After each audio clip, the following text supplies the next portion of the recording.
Halo semuanya, bertemu kembali bersama The Lockdown. Dan kali ini kita akan membahas sebuah film yang berjudul Chloe. Film yang dirilis tahun 1996 ini menceritakan tentang seorang gadis muda bernama Chloe yang jatuh hati pada seorang lelaki di tengah perjalanannya minggat dari rumahnya. Nah, ternyata lelaki yang ia cintai itu mempunyai niat terselubung terhadap dirinya. Kira-kira apa yang akan terjadi pada Chloe? Mari kita langsung mainkan filmnya.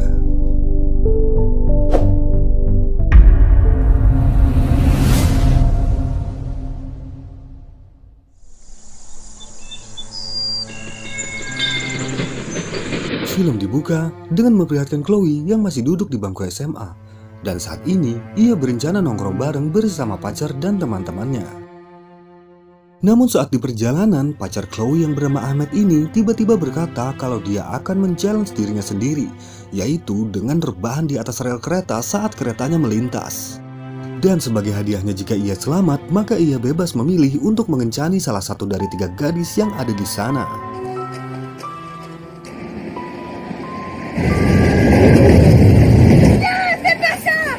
Keberhasilan Ahmed selamat dari kereta yang melintas ini cukup mengejutkan Chloe dan semua teman-temannya di sana. Tapi yang lebih mengejutkan lagi, ia malah memilih mengencani teman Chloe yang berambut pirang sebagai hadiah dari challenge-nya itu. Padahal di sini Chloe sudah sangat percaya diri kalau pacarnya itu pasti akan memilihnya. Namun sayang sekali, kenyataan yang ia dapati ini membuat dirinya sangat kecewa. Akhirnya sore itu, Chloe pun berencana untuk minggat dari rumahnya. Karena patah hati yang ia alami ini rupanya cukup memberatkan dirinya. Ditambah lagi saat esok harinya suasana hati Chloe pun semakin bertambah buruk. Dikarenakan saat ia baru sampai rumah ibunya langsung memarahinya. Bukan hanya karena Chloe yang sering pulang larut malam, tetapi juga karena Chloe yang sering mengambil uang ibunya secara diam-diam. Hal ini pun semakin memantapkan niat Chloe untuk minggat dari rumahnya itu. Dan di malam harinya Chloe pun menjalankan rencananya itu. Ia pun lalu menaiki kereta api untuk menuju ke kota lain. Di dalam perjalanannya, ia menulis sebuah surat untuk ibunya, yang mana surat itu berisikan tentang dirinya untuk memulai kehidupan baru secara mandiri. Singkat cerita, kini Chloe pun sampai di kota kecil yang bernama Lille. Di sana ia pun menuju ke sebuah taman kota itu. Ia lalu menemukan sebuah tas yang tergeletak di atas kursi tanpa ada orang di sekitarnya. Ia pun lalu membuka isi tas itu dan menemukan kartu identitas kepemilikan. Hal ini membuat Chloe ingin mengembalikan tas ini dengan bermodalkan kartu identitas tersebut. Walaupun ia tak tahu sama sekali seluk-beluk jalanan di sana, tapi mau tak mau ia merasa harus mengembalikan tas ini kepada pemiliknya. Beberapa jam pun berlalu, akhirnya sampailah Chloe pada sebuah tempat pertunjukan tari. Yang mana tempat ini sekaligus menjadi tempat tinggal wanita pemilik tas ini. Wanita ini bernama Katia. Di sini Katia sangat senang dan memuji kejujuran Chloe atas kembalinya tas tersebut. Saat Katia hendak memberikan uang imbalan kepadanya, Chloe pun menolaknya dan berkata kalau dirinya membutuhkan pekerjaan saja dari Katia dengan alasan untuk menyambung hidup barunya di kota ini. Mendengar permintaan Chloe itu, Katia dengan terpaksa harus menolak Chloe untuk bekerja dengannya. Dikarenakan Chloe belum memasuki usia yang pantas untuk bisa dipekerjakan. Hal ini membuat Chloe menjadi kebingungan di kota tersebut. Hingga akhirnya ia pun memutuskan untuk pergi ke Paris, salah satu kota besar yang merupakan ibu kota Perancis. Namun sayang sekali niatan Chloe untuk pergi ke Paris itu harus ditunda sampai besok pagi. Dikarenakan malam itu kereta terakhir yang menuju ke Paris sudah berangkat. Niatan Chloe untuk menginap di stasiun pun juga ditentang oleh petugas karena memang tak ada yang boleh menginap di stasiun itu. Akhirnya Chloe pun keluar dari stasiun untuk berencana tidur di pinggir jalan. Namun saat di depan stasiun dirinya bertemu seorang pria berumur 30-an yang bernama Jean-Michel. Jean-Michel ini bagaikan pria random yang terus mencoba berkomunikasi dengan Chloe. Chloe yang awalnya risih diajak ngomong terus oleh pria asing ini akhirnya luluh juga saat ditawari tempat tinggal dan sebuah pekerjaan. Dengan senyuman dan kesadaran penuh, Chloe pun akhirnya bersedia untuk pergi dengan pria asing ini. Beberapa saat kemudian, sampailah mereka pada sebuah apartemen bertipe studio, yang mana tempat ini adalah tempat di mana Chloe akan menginap nantinya. Di sini, Jean-Michel pun memperkenalkan diri kalau dirinya ini adalah seorang musisi dan juga penggila permainan poker.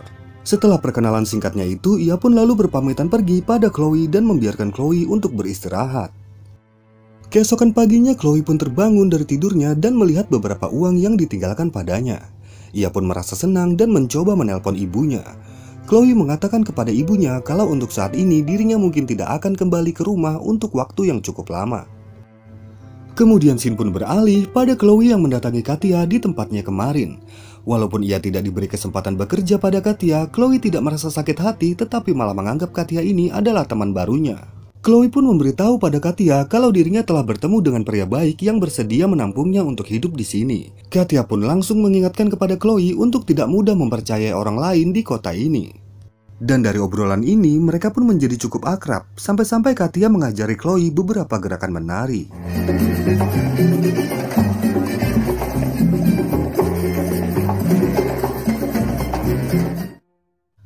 Sepulangnya Chloe ke apartemennya, ternyata dirinya sudah ditunggu oleh Jean-Michel yang ingin mengajak Chloe untuk pergi ke suatu tempat. Yang mana tempat itu adalah sebuah bar di mana Jean-Michel sering menghabiskan waktu dan uangnya untuk bermain poker di sana. Jadi mau tidak mau, Chloe pun menemaninya untuk bermain poker semalaman. Waktu demi waktu pun telah mereka habiskan, hingga tak lama kemudian tibalah kekalahan dari Jean-Michel di permainan poker itu. Kekalahan yang banyak ini membuat Jean-Michel jadi mempertaruhkan Chloe di sini. Jadi dengan terpaksa, Chloe pun mulai menari di dekat mereka sambil menanggalkan satu persatu pakaian Chloe sesuai perjanjian jika Jean-Michel kalah. Dan sepulangnya mereka dari bar ini, terjadilah permantapan liar antara Chloe dan Jean-Michel hingga mereka berdua pun jatuh cinta dan memulai hubungan spesial. Beberapa hari kemudian, Chloe pun mendatangi Katia lagi di suatu pagi. Di sini ia pun mengabari Katia kalau dirinya kini telah berpacaran dengan Jean-Michel. Pertemuan ini pun mereka lanjutkan dengan bermalam di rumah Katia. Namun baru sebentar saja mereka sleep talk, tiba-tiba emosi Chloe terpancing oleh semua perkataan Katia. Yang mana semua perkataan Katia di sini seolah-olah menceramahi dirinya. Jadi akhirnya Chloe pun langsung bergegas pergi dari rumah Katia itu. Di perjalanannya pulang menuju apartemennya, tak disangka Chloe melihat langsung Jean-Michel yang sedang kena bau gementah dari pria asing yang menagihnya hutang. Diketahui dari pembicaraan mereka, hutang Jean-Michel ini sebesar $2.000. Chloe yang ada di sana dengan sigap ia menolong Jean-Michel dan membawanya ke apartemen. Jean-Michel pun lalu mengatakan kepada Chloe agar Chloe mau membantunya untuk melunasi hutang tersebut. Di sini Chloe diminta untuk melayani teman pria Jean-Michel agar bisa mendapatkan uang dalam semalam saja. Yang tentu saja setelah mendengar hal itu, Chloe pun langsung menolak sekuat tenaga. Namun karena Chloe sudah terlanjur cinta pada Jean-Michel, akhirnya ia pun rela mengorbankan tempe bacemnya untuk diicip-icip oleh teman pacarnya ini. Singkat cerita, kini mereka pun sampai pada tempat di mana Chloe akan dicicipi. Terlihat di sepanjang jalan ini, wajah Chloe gugup sekaligus takut. Ia pun juga memilih bungkam di hadapan Jean-Michel hingga sampailah mereka pada sebuah kamar hotel. Chloe yang takut ketika temannya datang sempat kabur dan merasa tak sanggup melayaninya. Namun Jean-Michel yang ada di sana menangkapnya dan langsung menyerahkan kepada temannya. Hingga akhirnya terjadilah permantapan yang tak diinginkan. Jean-Michel yang senang mendapatkan banyak uang setelahnya, ia pun lalu membagikan sebagian uang itu kepada Chloe. Dengan penuh emosi, Chloe tak mau menerimanya, bahkan ia sampai melemparkan uang hasil permantapannya itu. Namun lagi-lagi di sini Chloe terperangkap oleh rayuan Jean-Michel yang meminta Chloe untuk tetap bekerja sebagai wanita penghibur dengan alasan agar mereka bisa mengumpulkan uang untuk pergi dari kota ini. Katia yang diharapkan Chloe bisa dijadikan tempat curhat pun kini malah lost kontak dan tak bisa dihubungi. Akhirnya kamar hotel kemarin menjadi tempat dinas Chloe untuk melayani pelanggan-pelanggan selanjutnya. Dengan bermodalkan paras cantiknya, Chloe pun berhasil menjadi idola di kalangan dunia permantapan. Meskipun kini ia tak kekurangan uang, tetapi Chloe selalu dihantui perasaan bersalah. Ia pun lalu bertemu dengan wanita seprofesinya yang bernama Elsa. Di sini Chloe mengaku kalau dirinya bernama Katia. Selain ia tak ingin mengungkapkan nama aslinya, ternyata Chloe ini juga mengagumi Katia. Kemudian di suatu hari, Chloe mendengar Elsa yang sedang bertengkar dengan pelanggannya itu. Dan dari sini, Chloe jadi mengetahui kalau Elsa ini juga bekerja di bawah Jean-Michel. Karena sudah terlanjur keceplosan, Elsa pun akhirnya memberitahukan kepada Chloe kalau selama ini Jean-Michel adalah pemimpin dari bisnis perkimpoian ini. Ada beberapa wanita yang bekerja padanya, dan Chloe ini adalah salah satunya. Mendengar itu, Chloe pun langsung bergegas menuju ke tempat Katia dengan maksud ingin menceritakan semua yang terjadi pada dirinya. Namun sesampainya di sana, tak disangka ia malah memergoki Katia yang sedang berdansa bersama Jean-Michel. Melihat itu, seketika rasa kagum Chloe pada Katia langsung musnah karena Chloe menyangka kalau Katia ini juga mantan pekerja Jean-Michel sama seperti dirinya. Setelah kepergian Chloe, Katia dan Jean-Michel pun terlibat cekcok di depan rumah Katia. Di sini Katia merasa kaget kalau rupanya mereka bertiga ini ternyata saling mengenal. Katia juga mengatakan pada Jean-Michel untuk menjauhi Chloe yang ia kenal sebagai anak baik-baik. Lalu scene pun beralih pada Chloe yang bingung mau pergi kemana.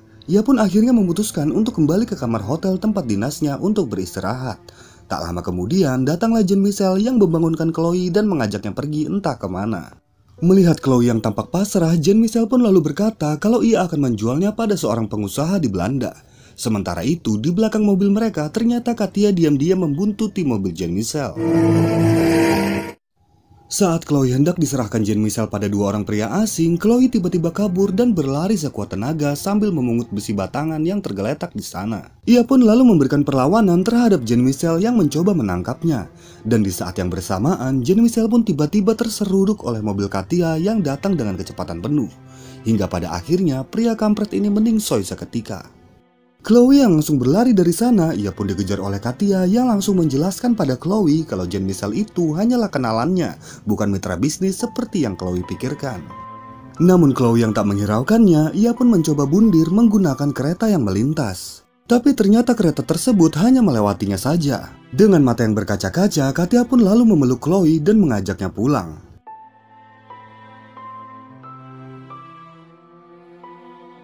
Terima kasih sudah menonton dan sampai jumpa kembali pada film-film berikutnya.